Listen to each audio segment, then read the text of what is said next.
오래전에 옛 소련에서 있었던 사건입니다. 한 철도국 직원이 냉장고가 달려있는, 즉 냉장고로 만들어져 있는 화차에 실수로 들어갔습니다. 그리고 더 큰 실수는 바로 밖에서 문이 잠겨졌다라는 사실입니다. 너무 놀라서 문을 두드리고 소리를 질러도 아무 사람도 알아채지를 못했습니다. 시간이 어느 정도 지나가고 이제 내가 죽는구나 생각했던 사람은 죽음을 앞두고 자신의 상태를 화차 벽에다가 기록을 했습니다. 이렇게 기록이 되어졌습니다. 점점 몸이 차가워진다. 그래도 나는 기다리는 수밖에 없다. 그리고 마지막에 이렇게 적혀 있습니다. 아, 이것이 나의 마지막인가 보다. 나중에 조금 시간이 지나고요, 우연히 다른 직원이 그 냉장고 화차문을 열게 됐습니다. 그리고 깜짝 놀랐습니다. 그곳에 사람이 죽어 있었기 때문입니다. 그런데요, 안타까운 사실은 그 냉장고 화차는 이미 오래전에 고장나 있었던 화차입니다. 그래서 그 안에 공기도 충분했었고요, 냉장이 되어지지 않고 있었기 때문에 실내 온도도 약간 쌀쌀한 섭씨 13도를 가리치고 있었습니다. 그렇다면요, 죽지 않아도 될 이 사람을 누가 그렇게 죽게 했을까요? 그것은 다른 것이 아니라 바로 절망입니다. 그 절망이 죽지 않아도 될 사람을 죽게 한 겁니다. 그저 자신의 상황 속에서 내가 죽을 수밖에 없구나, 나는 소망이 없구나, 나는 이곳에서 얼어 죽게 생겼구나, 숨이 막혀 죽게 생겼구나 라고 생각했던 그 절망이 그를 진짜 죽음으로 그렇게 인도한 것입니다. 케르케고르는요, 그래서 절망을 이렇게 디파인합니다. 죽음에 이르는 질병이다라고 그렇게 이야기합니다. 여러분, 소망이 없는 인생, 절망의 인생은 아무리 많은 것을 이루고 가지고 있어도 결국 다 포기하고 멈춰지게 되어져 있습니다. 오늘 함께 봉독한 말씀에 27장 20절 말씀이 이렇게 우리들에게 이야기하고 있습니다. 여러 날 동안에 해도 별도 보이지 아니하고 큰 풍랑이 그대로 있음에 구원의 여망마저 없어졌더라. 구원의 여망, 보통 잘 안 쓰는 그런 말이고, 그래서 한국말로 하면 그냥 구원의 여망이 사라졌더라 이렇게 느껴 오는데요, 영어로가 조금 더 클리어하게 이해할 수가 있습니다. All hope of our being saved was at last abandoned. 모든 소망, 우리가 구원받을 수 있다라는 모든 소망이 결국에는 다 버려졌다라는 겁니다. 쉽게 얘기하면요, 죽었구나, 이제는 죽는 길밖에 없구나라고 그렇게 생각하게 된 겁니다. 절망의 상태가 되어진 겁니다. 여러분, 지금 처음에는요, 이런 절망의 상태가 아니었습니다. 처음에는요, 소망을 가지고 시작을 했습니다. 처음엔 모든 것이 잘 풀린다라고 생각했습니다. 또 바다를 항해하는데 바람도 자신들이 원하는 방향으로 그렇게 불어지고 있다라고 생각을 했었습니다. 그리고 나름대로 당시의 세계의 중심인 로마를 향해서 나름대로의 꿈도 가지고 항해를 시작했습니다. 그런데 그들이 이렇게 고백하는 겁니다. 더 이상 살 길이 없다. 모든 소망을 버려버리게 되어지는 겁니다. 한 해를 시작하면서 이제 두 번째 주일입니다. 그래서 조금 긍정적인 제목을 생각해 보기도 했습니다. 오늘 말씀의 제목을 보면 삶의 소망이 사라질 때, 어떻게 보면 조금 긍정적이지 않다라고 느껴질 수 있는 제목이지만 오히려 이 말씀을 선택하게 되고 이 제목을 선택한 이유는, 여러분, 우리의 삶 속에 다시 한번 이들의 삶을 통해서 우리들이 소망을 가지고 살아간다는 것이 얼마나 소중한지, 아니 우리들의 삶 속에 소망이 없으면 내가 세상의 모든 것을 가진 것처럼 느껴진다고 할지라도 그 삶은 삶이 아닌 것을 우리 새해 시작에 다시 한번 내 가슴에 담고 정말 소망으로 시작해서 소망으로 살아가고 소망으로 마무리하는 우리가 되어지기를 원하는 마음으로 그렇게 말씀을 정해봤습니다. 여러분, 소망이 없으면 우리 인생은 아무것도 아닙니다. 여러분, 내일이라는 소망이 없다면 오늘 이곳에서 여러분 어떤 모습으로 있을 수 있겠습니까? 이 한해 소망으로 살아갈 수 있는 우리가 되어지기를 소망합니다. 그래서요, 2020년 12월 31일 송구영신 예배 때 이 자리에서 소망으로 다시 만날 수 있는 우리가 되기를 소망합니다. 자, 옆에 분들에게 어떻게 인사하냐면요, 2020년 올해 마지막 날 송구영신 예배 때 여기서 소망으로 함께 만나요. 자, 한번 얘기해 보세요. 야, 예.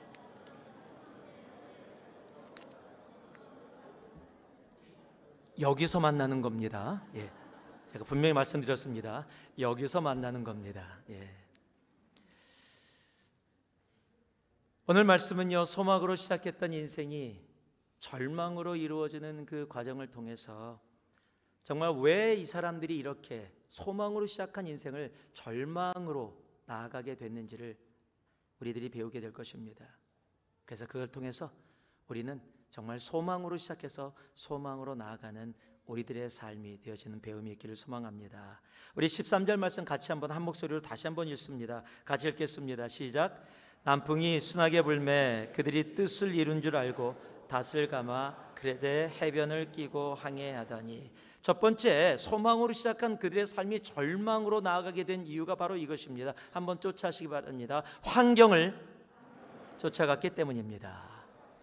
오늘 말씀을 보니까 남풍이 순하게 불매 그들이 뜻을 이룬 줄 알고 닷을 감아라고 이야기합니다. 지금 환경이 자신들이 원하는 방향으로 이루어지고 있었어요. 그래서 항해를 시작했습니다. 사도 바울이 너희들의 생명이 위험하다, 그러니까 안 하는 것이 좋다 하는데도 선장과 선주의 말을 더 믿고 항해를 시작했습니다. 지금 로마로 가려는데요, 사도 바울의 말보다 지금 환경과 선장과 선장의 말을 더 믿게 되는 거예요. 지금 떠나려고 준비하는데 사도 바울의 말이 조금 걸렸을지도 몰라요. 그런데 갑자기 환경이 굉장히 좋아집니다. 남풍이 불기 시작한 겁니다. 순풍이 불기 시작한 겁니다. 항해하기에 가장 좋은 환경이 이루어진 거예요. 여러분, 이런 상황이 되면요, 우리는 그래, 거봐, 괜히 그런 말 해갖고 떠나는 사람 분위기 나쁘게, 왜 기분 나쁘게 그런 얘기를 해? 거봐, 지금 모든 게 잘 풀리고 있잖아. 지금 항해하는데 가장 좋은 바람이 불고 있고 지금 방향도 그쪽으로 가고 있는데, 이렇게 얘기할 때가 있습니다. 우리는요, 환경에 참 영향을 많이 받습니다. 우리는 환경 가운데 살아갈 때가 정말로 많이 있습니다. 환경 가운데서 모든 환경이 다 우리의 삶을 그렇게 움직여 나아가기도 합니다. 환경을 제일 의지합니다. 많은 사람들이 그래요. 대학교 자녀가 만약에 떨어지면은요, 만약에 여러분 아들이 여러분한테 와서 대학이 다 떨어졌어요. 엄마 아빠, 내가 대학교가 다 떨어진 걸 보니까 하나님이 나는 공부하지 말래. 받아주실래요? 이놈아, 무슨 말이냐 그래요. 다시 공부해서 가야지. 그런데요, 나에게 그런 일들이 오면은 참 환경에 약해요. 환경이 좋아지면 거기 막 너무너무 잘 됐다고 하나님 뜻이라고, 그러다가 환경이 조금 나빠지면 하나님 대체 왜 이러시냐고. 제가 좀 어려운 말을 2분은 알아들었는데 3분은 알아들으실지 모르겠습니다. 조석지변 알아들으셨어요? 와, 모르는 사람이 있네요. 예, 아침과 저녁이 다르다. 아침에는요, 소망에 차서 막 웃으면서 사람들하고 안녕하세요, 할렐루야, 하나님 외치다가 저녁이 되어지면 인상 팍 쓰고서 막 해서 대체 하나님이던 하나님이던 다 사라졌다고 그렇게 하게 되어지는 모습들. 왜요? 내 환경과 상황을 쫓아가게 되어지면 우리는 그렇게 살아갈 때가 많이 있게 되어지는 겁니다. 우리가 하나님의 뜻을 찾는 법을 이야기할 때 이야기하는 이 순서, 하나님의 뜻을 찾는 5가지의 순서가 있습니다. 첫 번째가 말씀입니다. 하나님의 말씀 가운데 하나님의 뜻을 찾습니다.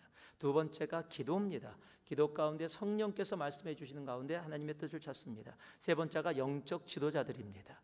즉 우리를 인도하는 영적 지도자들과 함께 기도하며 함께 찾으면서 그들의 조언을 듣고 하나님의 뜻을 함께 찾는 겁니다. 네 번째가 영적인 가족들입니다. 즉 나를 위해 진짜로 기도해 주는 영적인 가족들에게 그 의견을 나누고 그들과 함께 그 길을 찾아가는 겁니다. 그리고 그 가운데 4가지 방법을 다 지나고 맨 마지막으로 보는 것이 환경입니다.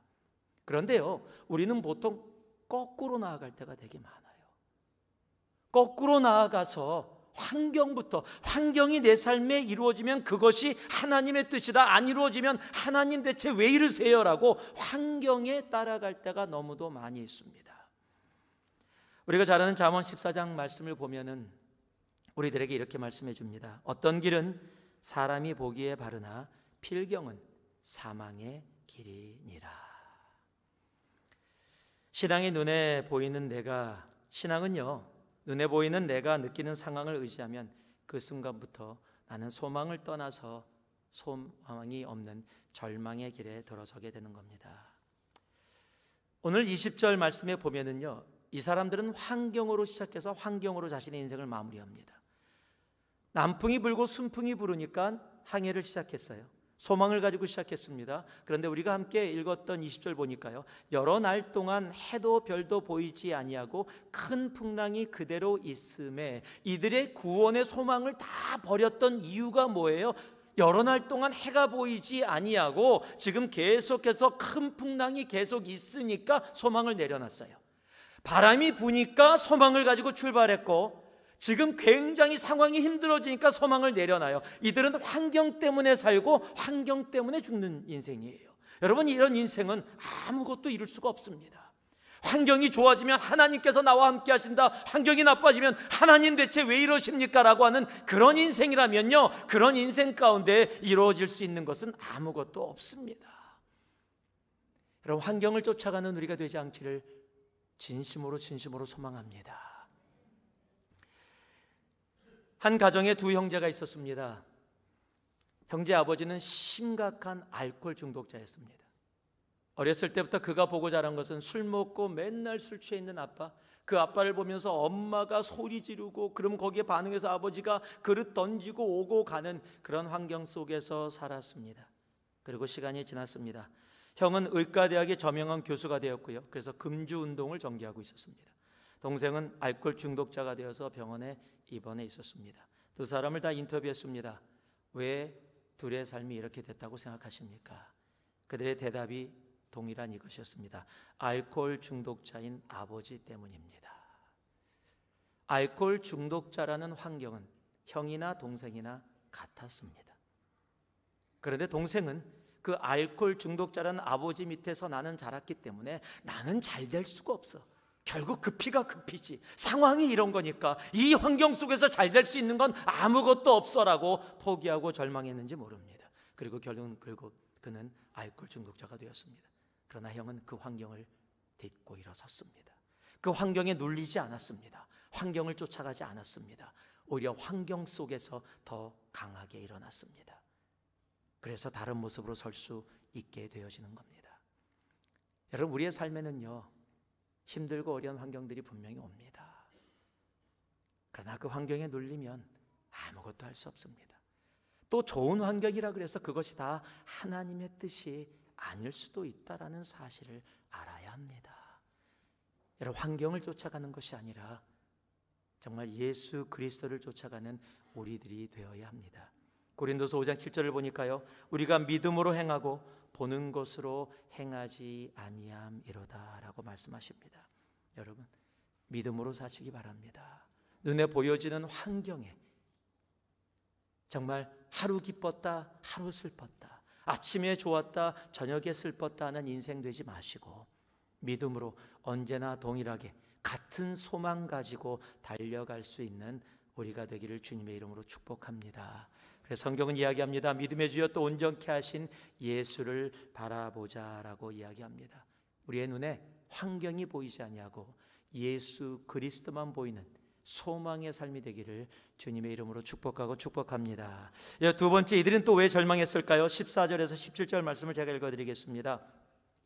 얼마 안 되어 섬 가운데로부터 유라굴로라는 광풍이 크게 일어나니 배가 밀려 바람을 맞춰 갈 수 없어 가는 대로 두고 쫓겨가다가 가우다라는 작은 섬 아래를 지나 간신히 거루를 잡아 끌어올리고 줄을 가지고 선체를 둘러감고 스르디스에 걸릴까 두려워하여 연장을 내리고 그냥 쫓겨가더니. 지금 여기 스르디스라는 것은 모래톱이라는 건데 바다 안에서 움직여지는 모래 언덕과 같은 겁니다. 그래서 그 지역을 잘 아는 선원들이 그 안에 배 밑에 그런 것에 걸리면 배가 파손하기 때문에 그것을 두려워했다라고 이야기하고 있습니다. 그런데 여기에 반복되어 나오는 단어가 있습니다. 쫓겨가다가 쫓겨가더니, 간신히, 굉장히 부정적인 힘들고 어려운 말들이 나옵니다. 이들이 왜 절망했냐면요, 이들은 생존을 위해 살았기 때문에 그렇습니다. 생존을 쫓아갔기 때문에 그렇습니다. 자, 여러분이 자주 들었던 이야기 한번 묻겠습니다. 여러분, 먹기 위해 사십니까? 살기 위해 먹으십니까? 먹기 위해 사시는 분, 2부에는 2명 있었습니다. 예. 3부에는 한 분도 안 계시네요. 더러는 내가 먹기 위해 살고 있는지 살기 위해 먹고 있는지 모를 때가 있지만 분명히 살아가고 있는 것은 확실합니다. 여러분, 그런데 정말 산다라는 의미가 뭘까요? 여러분, 내가 살아가고 있다라고 이야기할 때 그 산다가 뭘까요? 지금을 100세 시대라고 이야기합니다. 그러나 100세로 산다고 해서 많은 분들이 그런 얘기해요. 아유, 100세를 살면 뭐해? 건강하게 살다 가야지 라고 이야기를 합니다. 여러분, 100세가 아니라 200세를 살 수 있다 할지라도 내가 병상에 누워서 움직일 수 없고 더러는 콤마 상태에서 가족도 알아보지 못하는 상황이라면 참으로 안타까운 모습일 것입니다. 아마 그런 분들은 다 그럴 거예요. 하루를 살더라도 건강하고 정말 내가 하고 싶은 거 할 수 있고 내가 걸어갈 수 있는 곳에 걸어갈 수 있고 이런 인생을 살기를 원한다라고 이야기할 겁니다. 맞습니다. 여러분, 산다라는 것은 내가 호흡을 하고 있다라는 의미가 아닙니다. 그 이상의 것입니다. 산다라는 것은 삶의 목적을 가지고 의미를 알고서 앞으로 하나님이 나에게 주신 방향을 향해 나아가는 것이 살아가는 것입니다. 여러분, 오늘 본문에서요, 지금 이들은 유라굴로라는 풍랑을 만나게 되어집니다. 그 풍랑 때문에 지금 인생이 소망을 잃어버리게 됐어요. 여러분, 우리 인생 가운데도 이런 풍랑이 있습니다. 생각하지 못했던 풍랑 때문에 이리 쫓기고 저리 쫓기는 그런 인생을 살아갈 때가 있어요. 하루하루 간신히 그렇게 살아가는 인생의 삶의 부분이 있을 수 있습니다. 그러나 여러분, 그런 삶의 모습이 있다 할지라도 그런 삶의 모습이 있다고 해서 모두가 다 절망하고 좌절하고 포기하는 인생을 사는 것은 결코 아닙니다. 왜냐하면 예수를 아는 사람들은요, survival, 즉 생존하는 것이 아니라 living, 살아가는 존재이기 때문에 그렇습니다. 여러분, 내 환경이 비록 힘들고 어렵고 유라굴로라는 풍랑이 몰려온다고 할지라도 여러분, 생존을 위해 쫓겨다니는 우리들이 아니라 살아갈 수 있는 우리가 되기를 주님의 이름으로 축복합니다. 혹이라도 새해를 시작했는데 한 열흘 정도밖에 지나지 않았는데 새해는 소망을 갖고 시작했는데 벌써 힘들고 지치고 어렵고, 더러는 가정의 어려움 때문에, 더러는 물질적인 어려움 때문에 새해가 새해 같지 않고 하나도 변화된 거 없이 힘들고 지치고 아픈 상황이 이루어진다 할지라도 여러분, 서바이벌이 아닙니다. 리빙입니다. 살아가는 우리가 되어지기를 소망합니다. 성경에 그런 인물이 있습니다. 바로 다윗이라는 인물입니다. 성경의 다윗은 우리가 잘 알듯이 사울 왕에게 쫓겨다니는 인생이었습니다. 정말 생존해야 되는 상황에 있었던 사람입니다. 사울 왕이 한 나라의 왕이 죽이고자 작정을 했어요. 그것도 하루 이틀이 아닙니다. 수년을 그렇게 쫓겨다녀요. 여러분, 이러면은요 정말 하루 살아있는 게 신기한 겁니다. 정말 생존을 하기 위해서 존재해야 되는 사람이에요. 그런데 그가 몰려서 굴에 들어가게 됩니다. 굴에 들어갔더니 자기와 같은 패배자들이 그곳에 잔뜩 있습니다. 그런데 그가 그곳에서 환경을 보지 않고 상황을 보지 않고 그가 하나님을 바라봅니다. 그러면서요 이렇게 얘기합니다. 하나님이여, 내 마음이 확정되었고 내 마음이 확정되었사오니 내가 노래하고 내가 찬송하리이다. 내 영광아 깰지어다, 비파야 수금아 깰지어다, 내가 새벽을 깨우리로다. 여러분, 생존이 아니라 내 마음이 확정돼서 내가 이제 주님 앞에 찬송하며 나아갔는데 내 앞에 있는 어둠 속에 좌절하고 절망하지 아니하고 내가 그 어둠 뒤에서 떠오르는 그 새벽, 그 태양을 바라보면서 내가 달려가겠다라고 그렇게 고백하는 겁니다. 여러분, 2020년 하나에 이 고백이 우리의 고백 되기를 주님의 이름으로 축복합니다. 한번 따라해 보세요. 내가 새벽을 깨우리로다. 새벽 예배 오라는 거 아닙니다. 내가 어둠 속에 좌절하지 아니하고 내가 새벽을 깨우며 어둠 속에 눌러있지 아니하고 그 뒤에서 우리에게 허락해 주실 그 놀라운 주님의 소망을 바라보며 나아가겠다 고백하는 겁니다. 생존하지 마시고 살아가시는 주님의 백성들 되기를 주님의 이름으로 축복하고 축복합니다. 그래서 바람에 쫓겨다니는 인생이 아니라 바람을 타고 더 높게 오르는 연처럼, 바람을 타고 더 높게 오르는 독수리처럼 그런 인생, 우리 새누리 모든 성도들 가운데 차고 넘치기를 다시 한번 예수의 이름으로 축복합니다. 마지막으로요, 그들이 소망으로 시작했다가 절망하게 된 이유가 있습니다. 바로 돈 때문입니다. 돈을 쫓아갔기 때문입니다. 18절과 19절 말씀을 보니까요, 우리가 풍랑으로 심히 애쓰다가 이튿날 사공들이 짐을 바다에 풀어버리고 사흘째 되는 날에 배의 기구를 그들의 손으로 내버리니라. 지금 이들이 사도 바울이 그렇게 경고를 했음에도 불구하고 사도 바울의 말보다 선장과 선주의 말을 더 의지했던 것은 그들의 경험이 있어서뿐만 아닙니다. 왜냐하면 당시에 지금 이 알렉산드리아라는 배는 곡식을 싣고 로마로 갔다가 주는 수송배입니다. 그러니까 가능한 한 빠른 시간 안에 안전하게 갖다 주면 줄수록 더 많은 배당금을 받게 되어 있습니다. 그러니까 조금이라도 빠르게 자기가 생각하는 안전하게 가는 길을 선택한 겁니다. 무엇을 위해서요? 돈을 벌기 위해서입니다. 곡식을 잘 배달하고 빨리 전달하고 그렇게 하기 위해서 조금이라도 크다고 생각하는, 안전하다고 생각하는 큰 이 크레데 항구로 가는 것이 당연히 맞다라고 생각을 한 겁니다. 그런데요, 여기 지금 짐을 버렸다라고 돼 있는데 여기 영어로는 the cargo라고 돼 있습니다. 이것이 자신들이 싣고 가던 곡식입니다. 자신들이 로마로 가고자 했던 목적입니다. 돈입니다. 그런데 그것을 버리게 되어진 겁니다. 여러분, 인생이 그래요. 가지려고 하면 가질수록 더 못 갖게 되어지는 것이 인생입니다. 우리가 잘 아는 누가복음 12장에 보면은요, 예수 그리스도께서 한 부자에 대한 예화를 우리에게 비유로 주십니다. 이렇게 적혀 있습니다. 한 부자가 그 밭에 소출이 풍성하매 심중에 생각하여 이르되 내가 곡식 쌓아둘 곳이 없으니 어찌할까 하여 What shall I do? For I have nowhere to store my crops. 제가 이 말씀을 묵상하면서요, 혼자 피식 웃었어요.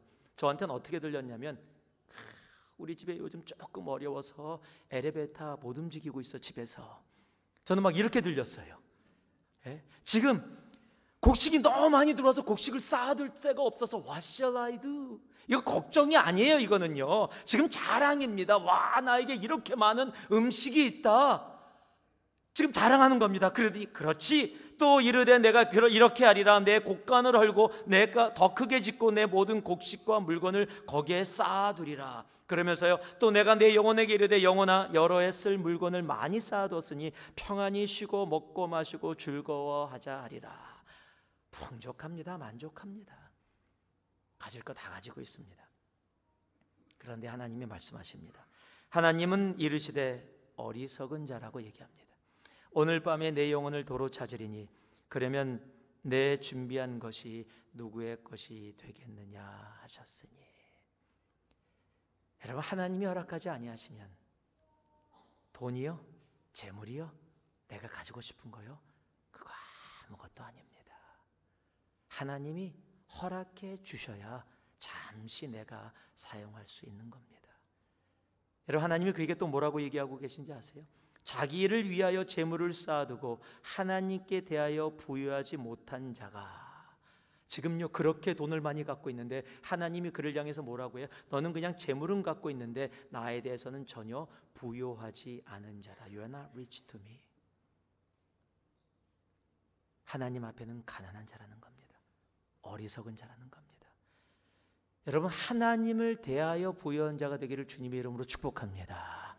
하나님이 너는 나에 대해서 You're so rich라고 이야기할 수 있는 하나님을 대하여 부유한 자의 삶을 사는 우리들이 되기를 소망합니다. 그런 사람들은요, 돈 쫓아가지 않습니다. 그런 사람들은요, 마태복음 6장 33절 말씀처럼 하나님의 나라와 그의 의를 쫓아갑니다. 왠지 알아요? 그 사람들이 똑똑한 사람들이에요. 지혜로운 사람들이에요. 내가 하나님의 나라와 의를 쫓아갔더니 하나님이 하신 약속이 있습니다. 이 모든 것을 하나님께서 우리의 삶에 더해 주시겠다라는 겁니다.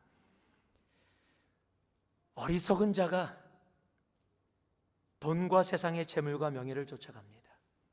지혜로운 자는 그런 것 쫓아가지 않습니다. 하나님의 나라, 하나님의 의.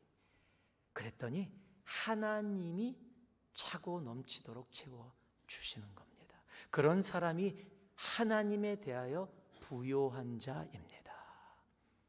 하나님에 대해서 다시 한번 말씀드립니다. 부요한 자가 되기를 주님의 이름으로 축복하고 축복합니다. 지금은 미얀마라고 불리는 나라죠. 버마라는 나라가 예전에 그렇게 불려졌는데요, 있습니다. 그곳에 선교사로, 의료 선교사로 활동하던 메이슨이라는 분이 있었습니다. 그가 그곳에서 사역하면서 동역자가 좀 필요하게 되어졌습니다. 가서 사람들에게 좀 성경을 가르치고 함께 할 수 있는 사람이 필요했는데 그 사람을 구하기가 힘들었습니다.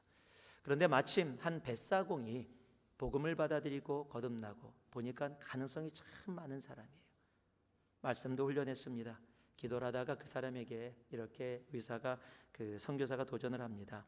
선생 자격으로 나와 함께 그 부족에게 가서 말씀을 가르치면 내가 한 달에 그래도 생활할 수 있는 4루피라는 돈을 주겠습니다. 근데 문제가 뭐냐면 그때 뱃사공을 하고 있었던 이 사람이 한 달에 15루피를 받고 있었어요. 그러니까 지금 15루피를 받다가 4루피를 받으면 4분의 1이 되는 겁니다. 지금 8,000불을 받고 있었다. 그러면은 지금 2,000불 줄 테니까 나랑 같이 일하자 라고 얘기하는 것과 똑같은 겁니다. 그랬더니 그 얘기를 듣고 좀 망설입니다. 그러면 한번 기도하고 하나님 뜻 찾은 다음에 다시 얘기하자고 얘기가 나눴습니다. 며칠간 그 문제에 대해서 뱃사공이 기도를 하고 그 의사 선교사를 찾아왔습니다. 의사가 반갑게 맞이해 줬습니다. 어떻게 결정을 했냐고. 한 달에 4루피밖에 못 주지만 같이 갈 수 있겠냐고. 그랬더니 그 뱃사공이 이렇게 대답합니다. 아니요 선생님, 저는 한 달에 4루피를 위해서는 갈 수가 없습니다. 선생님이 그 말을 듣고 정말 실망했습니다. 그런데 그 뱃사공이 이어서 이렇게 얘기합니다. 그러나 저는 그리스도를 위하여 가겠습니다. 여러분, 돈 때문에 사는 인생 되지 않기를 바랍니다. 그리스도를 위해 사는 인생 되시길 바랍니다. 그의 나라와 그의 일을 구하는 그곳에 여러분의 필요한 물질도 함께 날아오는 겁니다. 이 말씀으로 말씀을 마무리합니다. 15분, 15minute이라고 불려졌던 연극이 하나 있습니다. 똑똑하고 유망한 청년이 30세의 대학원을 마치고 이제 사랑하는 사람한테 부모님에게 그에게 청혼을 하고 부모님의 승낙을 기다리고 있었습니다. 또한 박사학위 논문을 제출하고 이제 결과만을 기다리고 있었습니다. 그런데 몸이 안 좋아서 의사를 찾아갔더니 의사가 엄청난 선고를 하는 거예요. 당신이 병이 너무 심해서 이제 당신은 15분밖에 생명이 남지 않았습니다라고 선고를 한 거예요. 그 이야기를 듣고 불안과 초조와 몸 막 떨면서 막 통곡을 합니다. 그런데 그런 사이에 그 연극의 벽에 걸려있는 큰 시계가 있는데 그 시계가 15분, 14분, 13분 계속 시간이 지나갑니다. 그때 편지요라는 말이 들리면서 편지가 배달이 됩니다. 편지의 내용은 이렇습니다. 억만장자 삼촌이 있었는데 삼촌이 돌아가셨다는 소식인데 그 삼촌이 자녀들과 친척이 하나도 없어서 그 청년 한 명만 있는데 모든 재산을 그 청년에게 유산으로 남겨줬다라는 겁니다. 그러는 사이에 시간은 또 흘러서 시간은 이제 청년의 생명이 10분, 9분, 8분을 가르치고 있습니다. 그때 또 편지요라고 하며 한 통의 편지가 옵니다. 내용은 박사학위 논문이 통과되어져 이제 박사 합격했다라는 소식이었습니다. 그런데 벽에 걸리는 시계는 계속 지나갑니다. 7분, 6분, 5분이 남았습니다. 또 편지요라면서 한 통의 편지가 옵니다. 사랑하는 사람의 부모님이 결혼을 승낙했다라는 기쁨의 소식을 사랑하는 애인이 보낸 편지였습니다. 그러나 시계는 멈추지 않고 남은 3분, 2분, 1분이 지나면서 마침내 청년이 숨을 멈추는 것으로 연극이 끝납니다. 억만장자의 유산도, 박사학위도, 그렇게 사랑했던 사람과의 결혼 승낙도 그 청년에게는 아무 의미가 없는 일이 되어져 버렸습니다. 여기서 15분이라고 이야기하는 이 15분은 굳이 시간적으로 이야기하면 15개월, 15년, 30년, 100년 우리의 삶의 인생의 기간이 되어질 수 있을 겁니다. 그러나 우리가 어떤 인생을 살더라도 영원한 가치를 붙잡지 못하고 살아간다면 내가 얼마를 사느냐의 문제가 아니라 그 시간이 하나님이 허락해 주신 모든 것을 내가 누리지 못하는 절망의 시간을 살아갈 수밖에 없게 되어지는 겁니다. 하나님은 우리들에게 2020년도 365일이라는 시간을 주셨습니다. 그리고 그 중에 12일이라는 시간이 이제 지나가고 있습니다. 내일 눈을 뜨면 또 하루가 지나가 있을 겁니다. 모레 눈을 뜨면 또 하루가 지나가 있을 겁니다. 그 안에 많은 소식들이 우리의 삶 가운데 다가오게 될 것입니다. 여러분, 그 소식들이 진정한 의미를 갖고 내 삶에 의미를 남기는 일이 되기 위해서는 여러분, 진정한 소망 되신 예수 위에 있어야 합니다. 예수 붙잡고요, 진정한 소망 되신 예수를 붙잡고 살아야 여러분 365일 안에 주님께서 허락해 주시는 그 놀라운 소식들이 내 삶 속에 의미를 갖고 이 땅 가운데 존재하게 되어지는 겁니다. 예수라는 소망이 없으면 내 삶에 이루어지는 거 아무것도 아닙니다. 이 안에 예수 소망 붙잡고 살아갈 수 있는, 그래서 매일의 삶이 우리들에게 삶의 의미가 있는 아름다운 축복의 시간이 되기를 진심으로 소망합니다. 환경 쫓아가지 마세요. 예수님만 쫓아가시기 바랍니다. 생존을 위해 살지 마시고요, 예수님과 함께 동행하는 그 삶을 위해 사시기 바랍니다. 돈이 아닙니다. 하나님의 나라와 하나님의 의입니다. 여러분, 그곳에 진정한 소망이 있음을 기억하면서 소망의 한 해가 되어지는 우리 새누리 공동체 되기를 주님의 이름으로 축복하고 축복합니다. 기도하겠습니다.